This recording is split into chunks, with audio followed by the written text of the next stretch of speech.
siz ham xonadon g'olibi bo'lishingiz mumkin edi. Va'da qilganimizda 24-noyabr kuni onlayn taqdimotimizda ikkinchi xonadon g'olibini aniqladik va mana shartnomalarni tayyor qilib o'zlariga taqdim qilyapmiz. Xonadon g'olibi biz o'sha kuni aniqlaganimizda bosh kiyimlari Xonazm kiyimlariga munosib bo'lganligi uchun biz Xorazmdan o'yladik, keyin o'zlari keladilar, o'zimizni Uchko'prikdan ekanlar. O'zlaringiz kuzatdilaringiz 161 ming obunachilarimiz ichidan Alloh fazli va kim nimaga loyiqligini o'sha kuni aniqladik. Buni biz Robbim belgilab berdi. Biz faqat sababchi bo'ldik xolos. Mana shu Uchko'priklik ukamiz Dilshodjonga ash xonadonlar xayrli bo'lsin, manfaatli bo'lsin. O'sha yerlarda biz bir-birimizga qo'shni bo'laylik, aka-uka bo'laylik. O'sha yerda bir sadoqatli, samimiy inson bo'lib bir-birimizga hamroh bo'laylik. Ukajon muborak bo'lsin.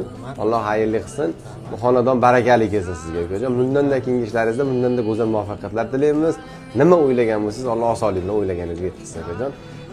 Siz qanchalik xursand bo'lgan bo'lsangiz, mana shu xonadonlar biz mana shu xonadonni sizga berib, undan da xursandmiz. Bizga nasib qilsa yuzlab xonadonlarni xalqimizga, yaqinlarimizga hadyalar berdik ukajon. Salomat bo'ling. Kutilmaganidek 160 ming odam ichidan bizga nasib qildi. Bundan xursandmiz.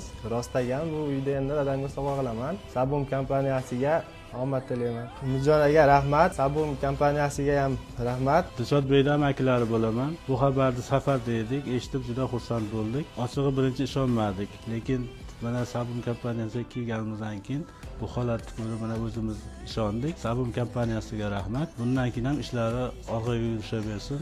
Yuzlab xonadonni boshqa shaxslarga ham shunday tarzda sovg'a qilishlarini tilab qolaman. Rahmat hammalaringga.